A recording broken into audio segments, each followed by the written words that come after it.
Grow a garden is a fairly simple game at its core.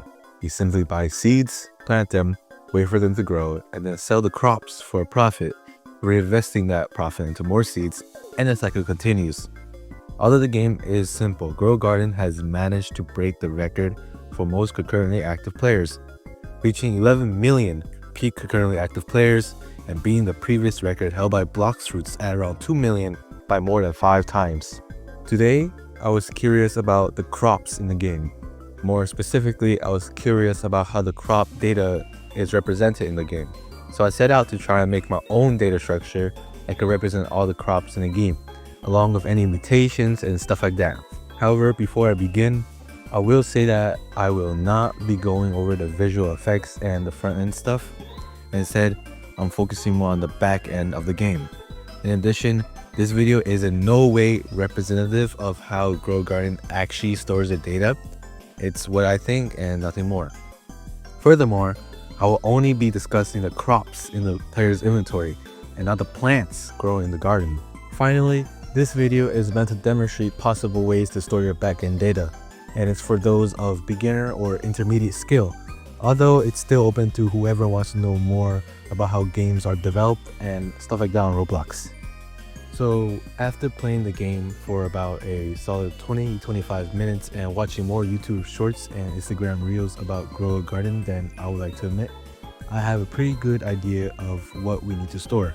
First, in Roblox, every player's data is tied to their user ID, since that's an aspect of the player that will not change and is unique from player to player. Let's take the most basic example for storing, getting, and setting a player's points in the game. All data store logic should and will be handled on the server side. We first declare a variable called data store service. Although this could be any name, I just chose that name because it's pretty explicit in its purpose. We set the variable to game get service data store service. Then we need to get our data store. Let's call it points. We could do that just by writing local points store equals to data store service get data store points. Then to get any player's data, we can simply query point store get async user ID, replacing user ID with the user ID of the player whose data we want to fetch. Keep in mind that this will return nil if the player's data isn't found in the point store.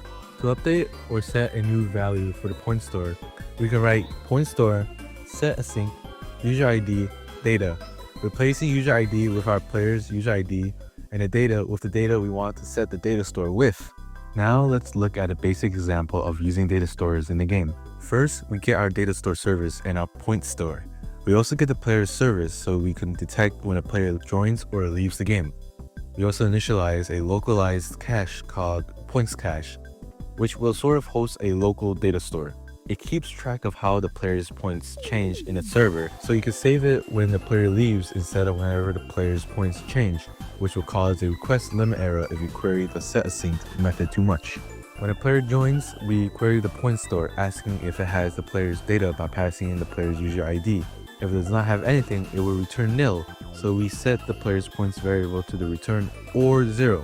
Basically, if the data store returns nil, it will automatically set the variable to 0. It stores the current points in the cache and it adds 100 to them. When a player leaves, it takes the cache points value and it sets to the point store, then deletes the user entry in the cache. Let's run through an example of how the code will act when I join the game. So this is me and my user ID. When I first join the game checks with the point store, but since it's my first time, it doesn't have me in there yet. So it sets the points value to 0 and it saves it to the cache, adding 100. When I leave, it checks the cache and finds the 100 points and updates the point store, finally deleting my entry in the cache. Let's see what happens if I rejoin the game. When I join, the game checks with the point store again, but this time it returns 100 because I already played the game before and set the value in the previous session. It sets my cache entry to 100 and then adds 100 to it. When I leave, it checks the cache and sees my points are 200. It sets my data in the point store to 200 and then deletes my entry in the cache. This is the most basic example of how data is stored in the game, but there's so much more to that. Since data could be very complicated to store and manage, people have created different modules to help solve this problem. My favorite one is Profile Store. It's super easy to use. It has features like write and read log, and there's a lot more. You can find tutorials for these data store modules on YouTube.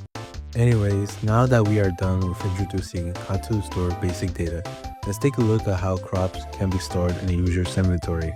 Since the selling price of each crop is affected by its weight and mutations, we must store the base selling price of each crop to have a reference base selling price or a constant for the multipliers. The base selling price of each crop will be the selling price of the crop at 1 kilogram with no mutations added. Since we're going to be storing a big table of the crop names and their base selling prices, it's best to store this in a module script somewhere in replicated storage, since it will also be used on both the client and server side. For this demonstration, I am storing it just under replicated storage, but I suggest putting it under a folder named Shared for organization. Inside this module script, we can configure the table to include our crop's base selling price. I'll just call it crop base selling price. Now, inside the table, we can assign each crop name as a key and the base selling price as a valid pair. For me, I want to store the base selling price of carrots as 18 shekels and strawberries as 14 shekels. We can add as many crops as we want, and each crop should have a corresponding base selling price. We should also have another module script that stores each mutation in the game along with its multipliers. It's pretty much the same thing as the base selling price module script.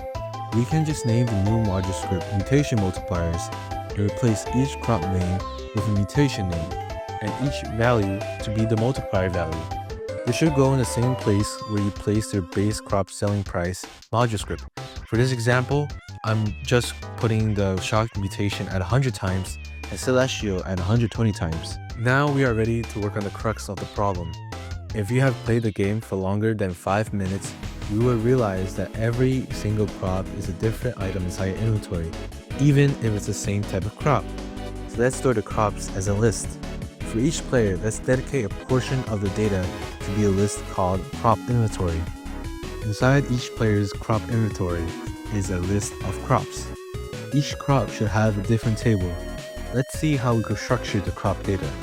First, let's have a crop name. This is simple as we would need the name to point to its respective base selling price. Let's also tie a UUID or universally unique identifier. This way, we can prevent exploiters from duplicating crops and trying to make a bazillion dollars. If you want to generate a UUID, you will need the HTTPS service and use the generate UUID method from there. If you want to learn more about generating UUIDs, there's plenty of tutorials online. Now that we have the name from which we can get the base selling price using our module scripts and a UUID to prevent exploiters, we should also add a weight attribute. This will just be any full number and will affect our selling prices. We don't need a module script for the weight because the weight itself can act as a multiplier when squared. For example, a 2 kilogram crop will be worth 4 times more than a 1 kilogram crop. So we can simply multiply the weight squared by the crop's base selling price to get the price before mutations. Then we need a mutation list for each crop. This list would just contain a bunch of mutation names. Each mutation will point to a multiplier in our module scripts. This way, we can limit the size of each individual table and separate our concerns. Finally, we can add a favorited attribute to each crop. This should just be a boolean of true or false. We will use this to prevent the user from selling certain crops. And there we have it. Each crop will have a name, UUID, weight, mutation list, and a favorited attribute. Let's run through some examples. Here we have a strawberry that is 1 kilogram, has a shocked and celestial mutation, and is not favorited. Next, we have a watermelon that is 20 kilograms, has a gold along with the frozen mutation, and is favorited.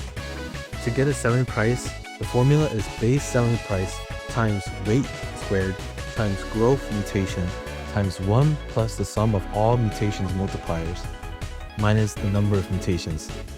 And this is the actual formula that the Grow Garden uses for calculating crop selling prices. Growth mutation only concerns the mutation you get from growing a crop.